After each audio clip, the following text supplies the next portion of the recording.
Welcome to Cambridge House Live. I'm Vanessa Collette, coming to you from Vancouver, British Columbia, and I'm thrilled to have Gianni Kovacevic joining us today in the studio.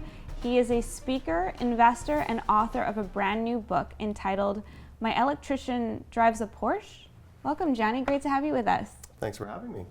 Now, Gianni, in the book, you talk about betting on the ascent of man. Can you talk about that a little bit? Yeah, it's the longest trend in history. More people consuming more things. Global population has done only one thing since the days of Moses. It's grown. Right. And what we've seen in the last 100 years is the doubling of the population has happened so fast by the turn of the last century, the 20th century, getting up to the time when man first walks on the moon to today. We have over 7 billion people in the world today, and that will climb to around 9 billion. And then will come the question after 2050 with falling birth rates, what will happen to the global population. But right. Everything that we talk about in the book is this next wave of consumers, of more people consuming more things. And you talk about this wave as, I think about 1 billion people. Are they the new spending class? Yeah, they're going to begin to participate in basic progress. They will have, as you become a consumer like you and I, your economic footprint is really about the same. You may not make $50,000 a year somewhere else in the world, but your impact on things, on commodities, on food, on resources is about the same, because when you drive a car 500 kilometers or buy an air conditioning unit, it takes the same amount of stuff to make that right. possible. The same amount of energy and therefore the same amount of copper being used? Yeah, of everything. When you look at all our resources, which are finite resources, it's science. We can't change that. When science as a word is something that in the English language it is kind of meaningless unless you speak Latin or Italian, then you know it means knowledge. But all of the other European languages, science is a very important word because they're facts. We can't change them. And that's a big part of my upbringing and also my research, science. Right. Now let's talk a little bit about what you talk about as the largest human migration in history, and that's mostly happening in China? Yes, it's actually happening on a global scale. Okay. So you have, in the past 20 years, around 500 million people have been taken out of abject poverty. And I get these statistics from Gates' blog. Mr. Bill Gates is one of the great leaders of having people around the world understand and appreciate emerging markets. This theme of more people consuming more things. It's also noted that it took 100 years for the 500 million people before them to be removed out of abject poverty. So things are happening very quickly. There are studies that now show us in the next 10 years or so, plus or minus, the next 500 million people are going to be taken out of poverty and they're going to begin to participate in progress like you and I. I love the book. I thought it was a great allegory, and it's a bit of an autobiography, is it not? It follows the story of an electrician who becomes a very knowledgeable investor. So tell us a little bit about how you turned it into a book. Yeah, so it's partially my life story. About 80% of the book is actual, and 20% is maybe embellished to make it more interesting. But it did happen, and I went to BCIT in the field of electrical studies, and I installed energy-saving products and telecommunications. And because I grew up in Vancouver, I had the influence of knowing the upstream and downstream cause and effect of changing demographics, changing technology, and what makes it all possible. And then the keystone of that is, of course, copper. And so when you have that background, I think you understand and appreciate it a little better than the average guy. So I wanted to write a novel that articulated that story, the plausibility of it, and I did that through a novel. So to make it fun, it's a journey. You go A to Z. There's two characters. One, the younger electrician, and his family doctor, who's his friend, and he slowly enlightens the doctor to that fact. Our world has changed technologically and demographically. And slowly, the doctor becomes a participant. He becomes a savvy, let's say, contrarian investor who understands and follows this theme of more people consuming more things. And you were able to see this trend in part with regards to copper, because you saw how much copper was going into these basic appliances, that you're saying the spending class is going to want access to comforts, convenience, and communication. So how do the metals tie into that?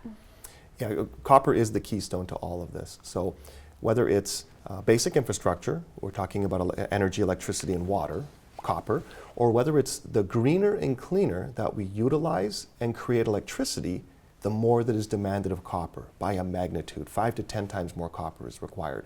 So it is the common denominator of this growth pattern. Just basic growth takes more copper per person, per capita. But when we have a greener and cleaner economy, which we're having, slowly, but it's happening, it takes a magnitude more copper. Now I want to talk about China specifically. There were recently 300 million people moved from outside the city into the urban areas, and that was a massive migration. So let's talk a little bit more about 1979. I think you mentioned there were only 60 privately owned cars at the time. So how has that changed since then? It's changed dramatically. So China is, I think everyone knows or should know, is by far the largest automobile market in the world now, both in manufacturing and in sales. I think it would come as a surprise to a lot of people. I think it would, yeah. So the United States was the largest car market in the world for, basically since the Model T. And in the last 25, 30 years, around 15 million cars were sold on an annual basis, manufactured and sold. This was decimated in 2008, where China became the largest car market, and the United States is still around 15 million cars. China, over 20 million cars are now made and sold on an annual basis. And it dovetails well to that theme of, around 300 million people went from a rural existence to an urban existence in China. And right. This will be duplicated. There are, hundreds of millions of people. Is it 2? Is it 4?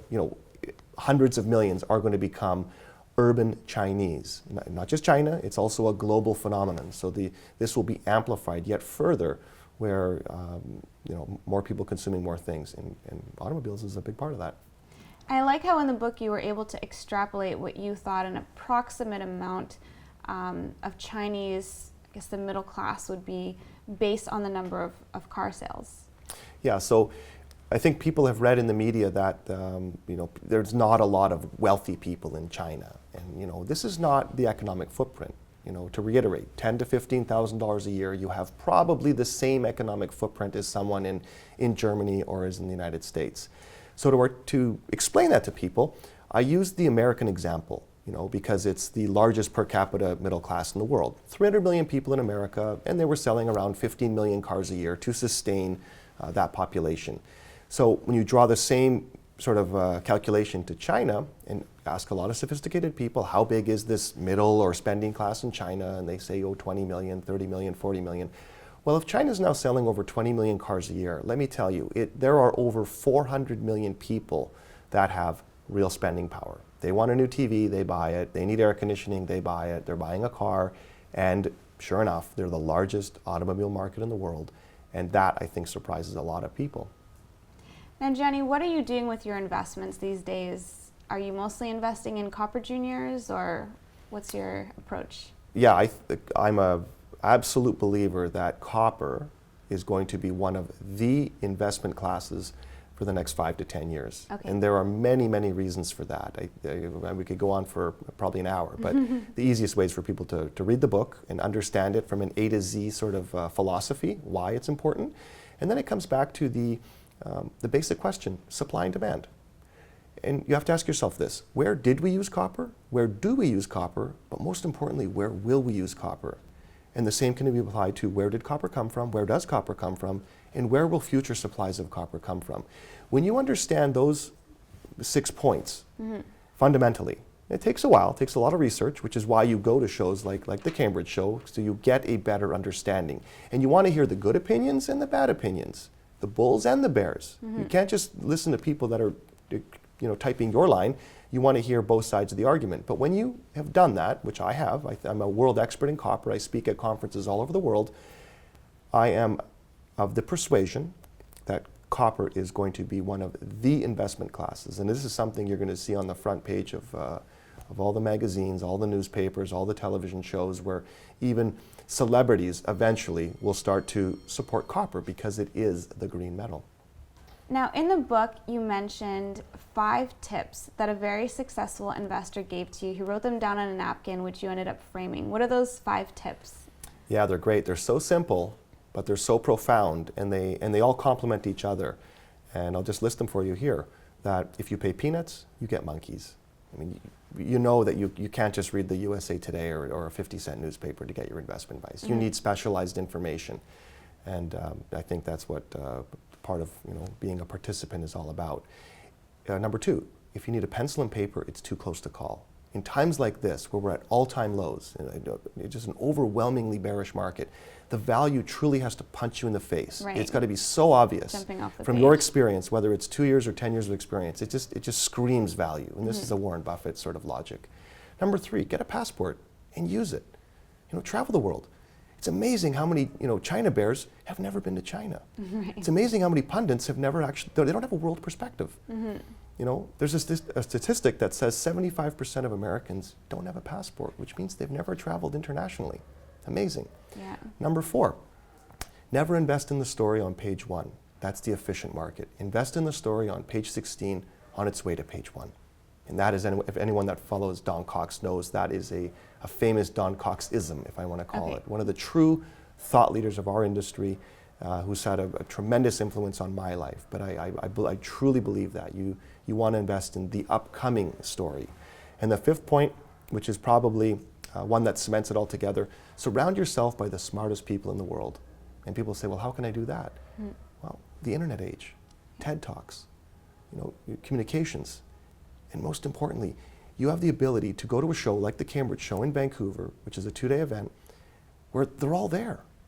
You have fabulous keynote presentations. You've got newsletter writers for every persuasion, and your fellow investor who you can share ideas with. You can talk to companies, good and bad, but you can talk to everyone, and you can really be a participant. You can be at the table, and it's like surrounding yourself with the smartest people in the world, and that is why I started going to the Cambridge shows and why I continue to go to the Cambridge shows. It's this grand meeting of our industry.